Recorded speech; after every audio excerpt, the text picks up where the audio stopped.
Yeah, believe it or not, I know January was a long month, February is short. 5 games in the 28 days of February for Liverpool as well. When you look at that schedule, this is the time that coaches really love, and we hear a lot about green grass, being back on the grass again, James. There is good old-fashioned rest, but there will be time for Arne Slot to actually get them on the training pitch, which you'll probably have felt there's been absolutely no avenue for this year. Yeah, I think he'll view that schedule there as an absolute godsend, because it just feels like for so long they've just been in that cycle of kind of play, rest, recover, who's still standing, go again, and then the same again. And yeah, I dread to think how little training time he's actually had to work on things, and especially with the injury situation as well, it gives people the chance to recover. Hopefully, you know, as we said before, Joe Gomez hopefully be back for the weekend. Frimpong not too far away as well. So and it just kind of reinforces as well the benefit of avoiding that playoff round in the Champions League, because the last thing you would have wanted. Imagine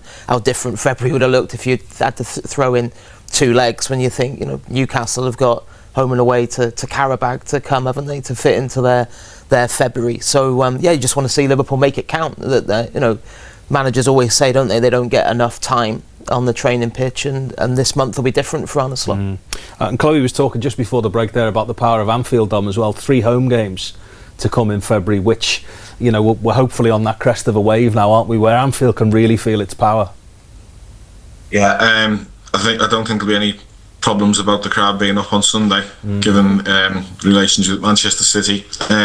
It's a huge game for Liverpool. It's an opportunity to make a statement. I think it's the perfect game for them. I think there's just something I can see about Man City are coming in at the right time. They've got a sort of couple of question marks about themselves, and Liverpool, funnily enough, haven't been out of place in the big games this year. Maybe obviously Man United is one, but they handled the occasion perfectly well against Arsenal home and away.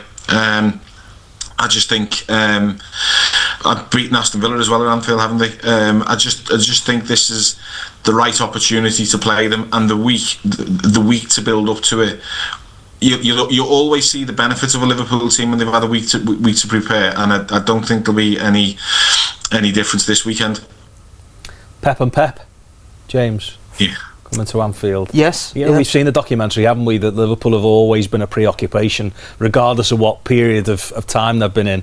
You wonder whether that preoccupation gets even bigger now that Pep Lijnders knows what's lying in wait for this Man City team when they come to Anfield. Yeah, he certainly will. Yeah, it'd be interesting to see what kind of reception he gets, because of course he played a big part in the Klopp era. You know, Jurgen often referred to him as kind of like his trusted lieutenant, and you know, valued his input, you know, a huge amount. It didn't work out for Pep Lijnders when he went obviously to Salzburg. He hoped that was the kind of start of his own managerial journey, but it, you know, unravelled quite quickly, and an unexpected opportunity came up with a phone call from Guardiola, and I know he asked Klopp what he thought, and kind of got his blessing and Mike Gordon's blessing before he took that on, because you know, you can hardly blame him from a professional point of view to have the chance. Not many coaches can say they've worked alongside arguably the 2 greatest managers we've seen in the Premier League, certainly in the last 15-20 years. So yeah, it's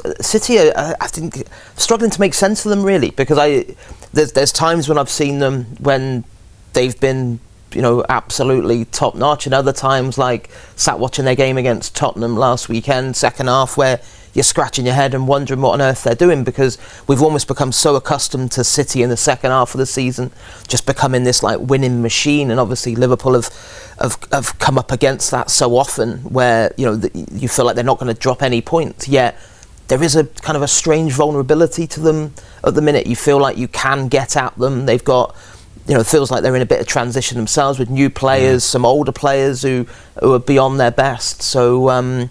So yeah, and of course, you know, their record at Anfield is pretty poor. I think Guardiola's only win there was behind closed doors during COVID, and yeah, it will certainly be lively on Sunday afternoon. Let's take a look at that record, actually, Chloe. It's not a good one for Pep Guardiola. Of the 10 that he's played against Liverpool, just the 1 win. Don't want to tempt fate, and I'm actually touching wood while you're looking at that graphic as well. But yeah, he knows all too well how this can turn against them, even when they're at the very top of their game, which, as James alluded to there, is probably not the picture at the moment. Yeah, I think the first thing he'll be telling his players is try and kill that atmosphere in the first 10-15 minutes, because, like we've mentioned earlier, the atmosphere at Anfield, it can take the game away from you. It can, we talk about that Champions League game, those players mentioned how they were already too daunted walking into the stadium to actually, be able to think about what they were trying to do on the pitch in that first leg of the Champions League. I think it was the 2018, and for me, I think Manchester City, they still have world-class footballers and world-class operators. They've still got the likes of Marmoush, Haaland up there, Ryan Cherky, who is actually a really good signing for them. Lijnders, they've got loads of really good footballers, but the reason that they're not going to win the Premier League this season is because they're far too vulnerable at the back, and they do concede far too many chances.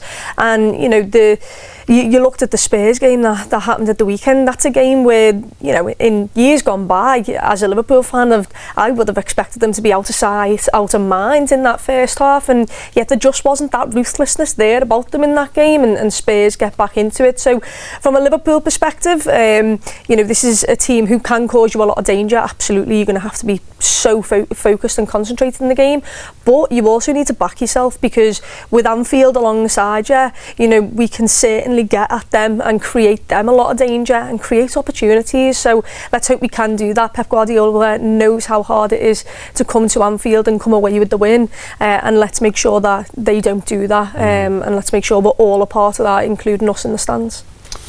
Here.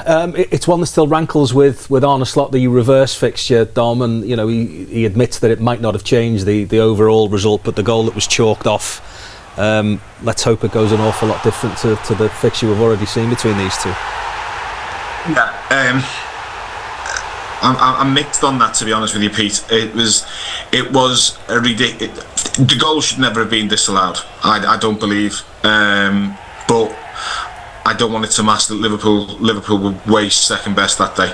I just didn't think they did it enough at any point. I think everything felt wrong about it. It felt like they were going there at the wrong time in terms of their form. City were just sort of finding a little bit of rhythm themselves. I wouldn't want to make an excuse for the reason why they ended up getting beaten the way they did. I mean, that goal that you're showing now, it came. They played them way out from where Liverpool have just taken that corner from. Liverpool were just sort of way off the mark all over the pitch that day. No, and I think they need to use the sort of memory of how disappointing they were to turn that around. You go along with that, James? Yeah, I would. Yeah, I again, you look at that Van Dijk header and you think, how on earth did VAR not get involved in that and send him to the screen? And then I remember all the justifications that came in the days that followed just made no sense to them, because he's made an action towards the ball that's affected the goalkeeper, yet Andy Robertson is clearly getting out the way of the ball and is nowhere near the line of vision. So that was baffling. And it would have been a big moment just before half-time. But as Dom said, in general on the day, City were far better. But, there's big lessons that Liverpool can learn there. Some of those, the second goal there that was deflected far too slow to get out and close down.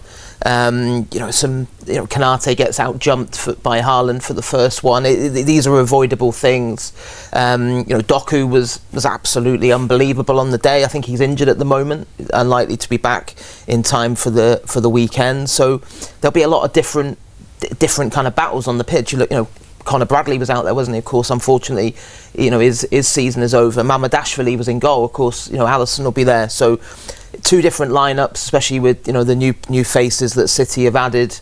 Mark Gay, obviously, who came very close to becoming a Liverpool player last summer, especially coming up against them on the weekend. Semenyo, who has done very well, did very well with Bournemouth when he came to. So they're still dangerous, but yeah, it does feel like a good time to be playing City, who of course have also got a midweek game. Let's not forget that. We talked about Liverpool having the rare luxury of a full week. Well, City don't have that with the second leg of the Carabao Cup semi-final.